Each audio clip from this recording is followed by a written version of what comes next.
Here's why it's not cool to go like sleeping around with a bunch of girls, because it's easy. Anybody can do that. There's no challenge. Like I swear to God, if this is something you really want to do, I strongly discourage you. Don't do it.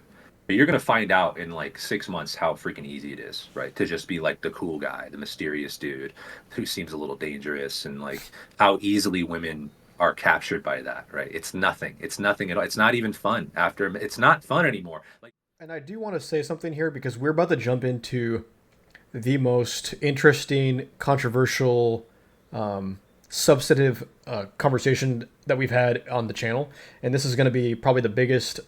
This is going to be the biggest thing you'll have watched since 2020 in 2025. I know we're 8%. We're already 8% through the year, so but yeah, this is going to be the biggest thing anybody who's watching this will have seen if they've seen it throughout the whole year, not just on our channel, but just in general.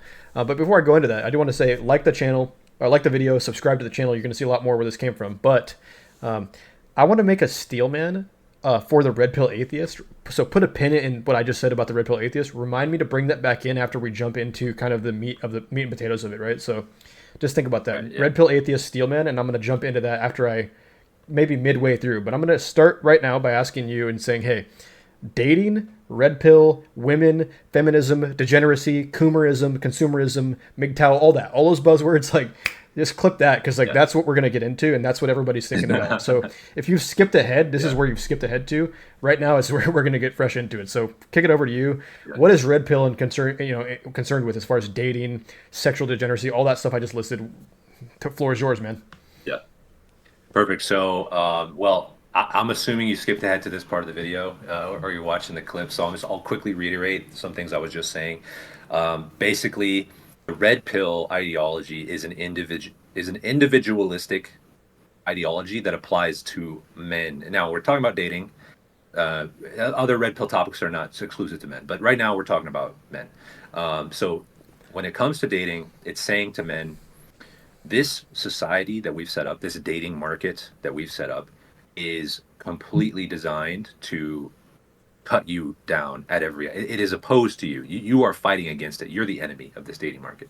Everything that the way it's set up in terms of the way you're supposed to act towards women, the way you're supposed to meet women, the way you're supposed to court them and get married and even have kids. Every single part of it is opposed to you and is designed to actually hurt you and neuter you. That's what the red pill diagnosis is. And here's where maybe not surprising. I agree. Right. That's true. Yeah, they're 100% right about that. 100%. Feminism won that cultural war. I don't know when, maybe about 15, 20 years ago, maybe slightly before that. Feminism won that cultural war, and men are now demons in society, and dating is impossible because of it. Because here's what happens: women get together, and this is true throughout time, but in this particular subject especially, women get together and they talk to each other and they resonate. So what do I mean by resonate? Think about yourself when you talk to your homies, okay? Sometimes you resonate if you're just complaining and they're good and they're just being supportive of you.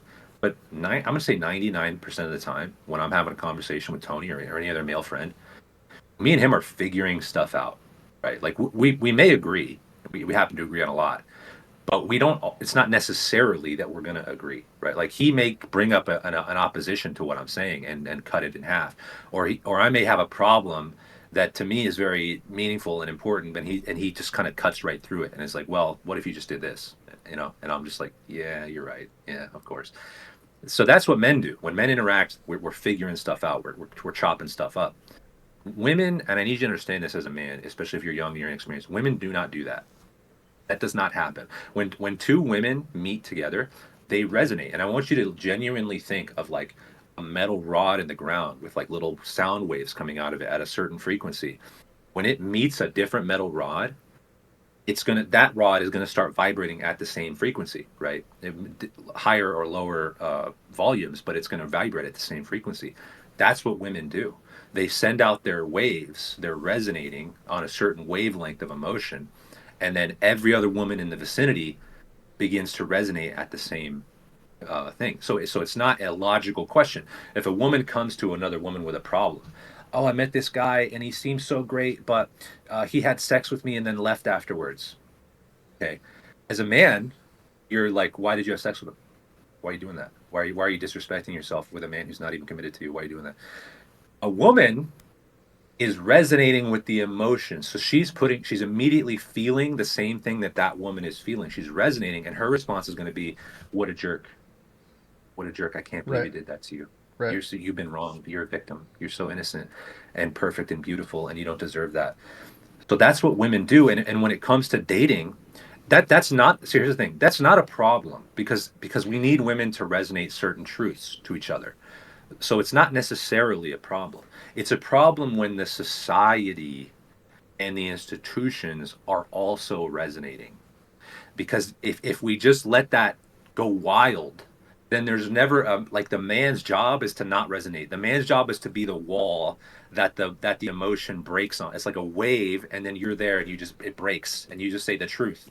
You just say, "I'm not going to resonate with that emotion because that's a stupid emotion. Like you did that to yourself, Right. and I'm going to call you on that." Right. That's what the man is supposed to do, but our societies are not set up to do that. They're set up to resonate.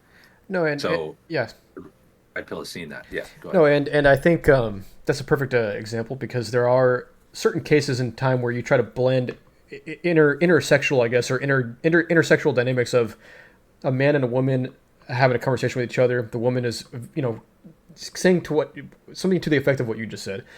Person A just did something mean to me and bad to me, and I'm upset about that situation. And the man will say maybe, hey, what can you do to fix it? There's this, there's that. What have you done? And the woman might say something to the effect of, hey, don't give me advice. I'm looking to just vent. Totally fine with that. As far as women having female friends doing that, that's what they should do with each other and stuff. That's what they're for. But when you start to kind of try to solve their problems, and they get upset about that. That's that every man that's listening to this has had that experience happen to them before. It's something that happens. You think that they're just being told that, or do you think that's some biological instinct that they have if it's a common pattern? And what's wrong with recognizing patterns, right? So you get to the point where you're saying, hey, I'm 19, I'm 20, I'm 16, I'm 17, whatever, and I've noticed that I have a bunch of male friends, and we're all chilling. But the only female friend only female friends I ever have, somehow they end up getting mad at me for something, and that period of anger lasts for 5 6 months. It could be a grudge, and you're a 16-year-old, 17-year-old boy, and you start thinking, okay, the logical conclusion of this is, I'm just gonna have male friends because I don't want to deal with the 6 month grudges of having to, because I said something wrong, or I wore the wrong shirt, or I didn't want to go to a movie with somebody, or I, whatever. Usually it's about something, jejune. So when you somehow come to that conclusion and you're deemed as a sexist, misogynist, etc. You're discouraged from a societal perspective, and sometimes it's harmful because other men are telling you this. And again, we'll talk about kind of the cuttlefish and the dynamics there, but if you're a 16, 17, 18-year-old man and you're having your biological instinct of pattern recognition of what's going on around you, trying to solve for that, and being told, hey, fight your instinct because you need to be politically correct, you need to include everybody, that person, that speakerhead is doing damage to you. They're doing damage to the women around you. They're doing damage to the men around you. So they're actually creating no positive effects on your life or anybody's life around you, and only negative effects. Why are they doing that? That's a very complex question, and we're going to jump right into it. But what should you do about that? Different response. Some red pill says you should do X, Y, or Z. We think we should manipulate the situation a little bit differently. So I know it's a brief thing I just Yeah. said, but let's get your feedback on kind of that scenario, and what do you think about that? Yeah. So what to do? So everything I was talking about, everything Tony just said, we agree with the description. So the red pill is bang on in terms of what they've identified as the problem, which is typical because it's a man's movement, right? So of course they got the problem right. Now the question is, how are they going to go about solving it? The red pill solution, and I'll let you contrast Yeah. with what the maneuver solution Yeah. is, if you will. But I'll state what the red pill solution is. The red pill solution is tear it all down, right? Same thing we were talking about with the political thing. Don't participate. Refuse to participate in the game. If you're gonna talk to women and try to like get women, do it in a way that exclusively benefits you only. You need to take your own interests in mind because nobody else is going to do it for you. So you need to learn game, learn how to talk to women, hit the gym, become attractive, get the hottest girl you can get, have sex with her as much as you want to until you're done, and then drop her and move on to the next. And if you can have multiple at the same time, even better. That's the goal. The goal is to treat women as objects because you don't see them as work, and they'll usually apply it to like the modern woman. The modern woman is too damaged, is too feminized, feminist, not feminized, too feminist, too blue pilled, too ideologically stubborn to turn into a wife, and she'll never be a wife. And the number of like marriageable women in this world, in this dating economy is so small that you shouldn't even try. You should just give up on it. Seek your hedonistic pleasure, as get it where you can, and then focus on other stuff in your life. Right. Like fill the hole, literally fill the hole, and then ignore it after that. That's the red pill solution. And for context, what he's doing is he's saying that's what they believe. Now, I think Right. they're correct about describing the events, as we said. There is a situation where I think we are, and if you look at episode one, we are in a post marriage society. We can call it that for now. And now people might say, "Oh, we're in a post marriage society." So does that mean we should go further into a post marriage society and abandon marriage as a concept? That's what the red pill people are saying, and that easily turns into black pill right there. You just saw what I just said: abandon it, burn it down, as you said, take it away, remove it, divorce it, Yep. divorce yourself from the post marriage society. No, but for me, Yeah. it's recover yourself back to where it once was a not post marriage society, a marriage society. And as I'm married, obviously, so and we talked about this in episode one, but to rehash a little bit of this is that what you were mentioning is a lot of people will have that first breakup, right? Or that first moment where they're saying, "Hey, I don't even know what I did wrong. I fumbled this. What happened?" And they'll show the logs. They'll show, because we live in, it's 2025. They'll show the chat logs, the text messages to their buddies, and then you can kind of see, oh, looks like you were, looks like here you were maybe texting her too much about this, and maybe it got maybe or whatever. Maybe you did something, you came on too strong, whatever, and that's an easily identifiable fix. But sometimes it's not that easy to deduce what happened, and your immediate response is, you know what, all women are just like this one I just had a problem with. They're all as shallow as she is. They're all as evil as she is. They're all as X, Y, and Z. Maybe she cheats on you, and then all of a sudden all women are cheaters. And you get to this quick black pill, red pill segue where the red pill theory says, hey, you need to, as you were saying earlier, maximize your own hedonistic degeneracy, your hedonistic pleasure by setting up as many possible dates with as many possible women as you can, and just ride them out and constantly date multiple women because women are hypergamous in nature. So I'm going to play their game back to them. Now, hypergamy is a biologically evolved adaptation that will never go away. You're never going to be able to fight like Darwinism. It just is what happens. So you can say, hey, hypergamy is bad and I don't like it, but that's like saying rain is bad and I don't like it. It's never not going to rain. Okay, so. Right. And sometimes you have fires, you need rain, right? So there's the point. You need hypergamy. Hypergamy exists so that you can always try to be better as a human, as a man. If you are just women are not hypergamous, you're going to be mid, below mid. You're going to be comfortable at your little dead end job. You're going to be cool with your one plate bench for the rest of your life because you're getting your full ROM. Everything will fall in line Yeah. to you being settled with comfort and being okay with your little DoorDash of your Disneyland world. But the reality is, hypergamy is a good thing, and this is why we tear way far from red pill theorists, because their first instinct is, I hate hypergamous women. It's so awful to see. They're always dating up. It's annoying. They just date up, and all women are evil.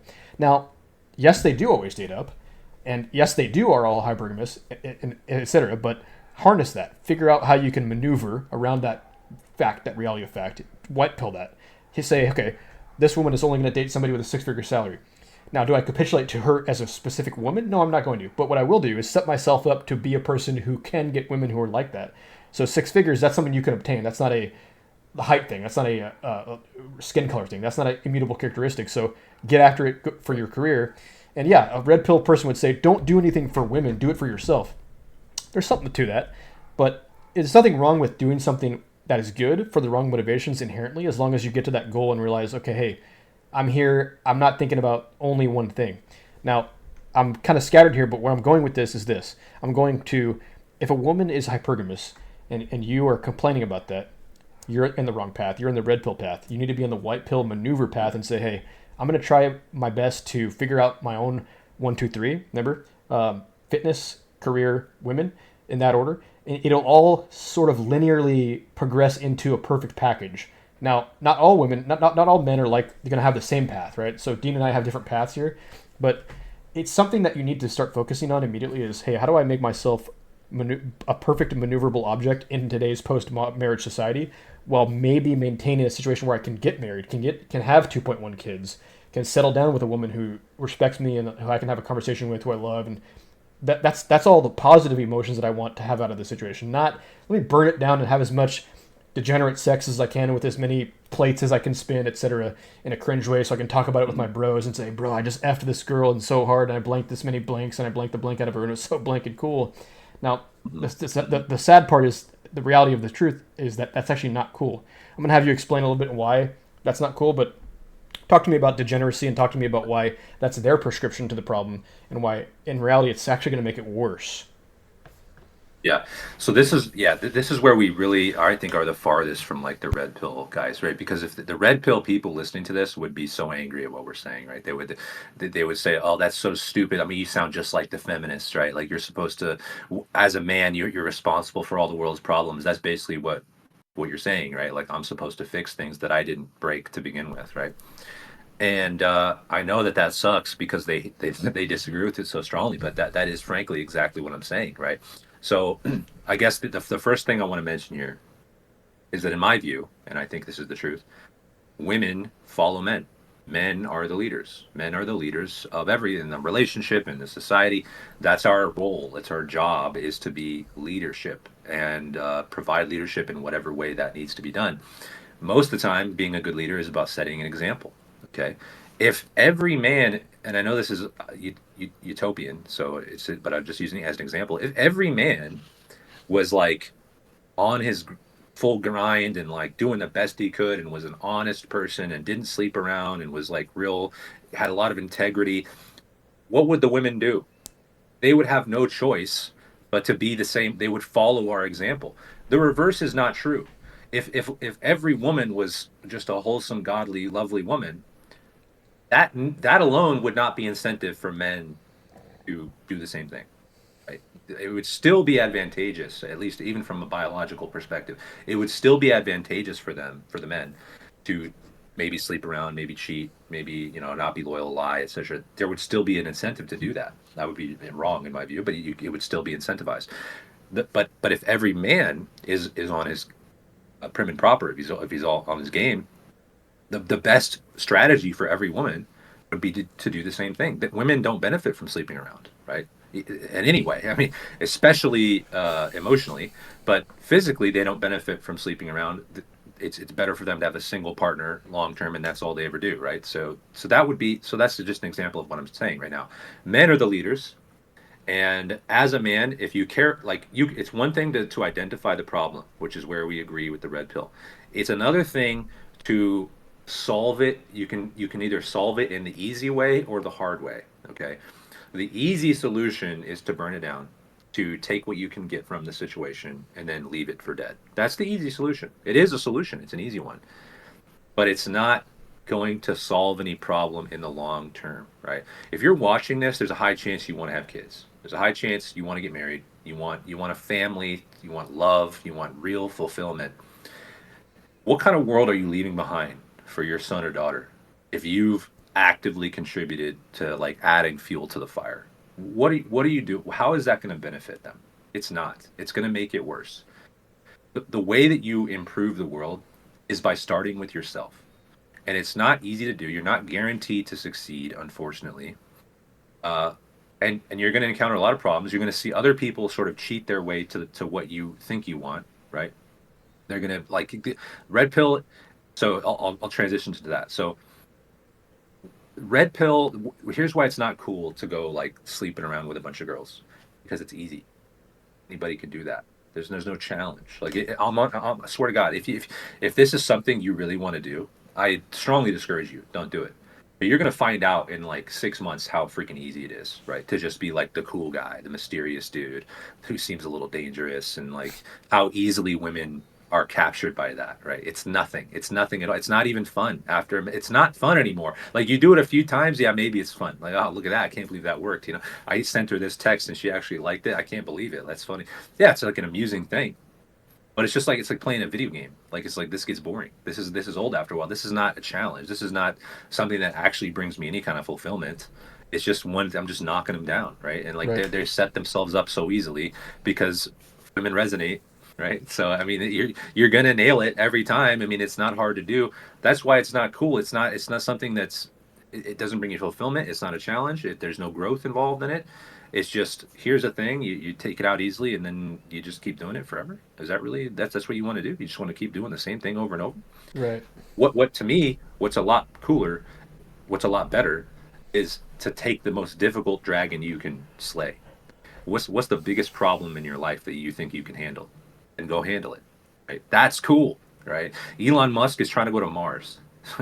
Like that's a pretty big dragon. Like that's a pretty damn big dragon. Like he and here's the funny thing, by the way.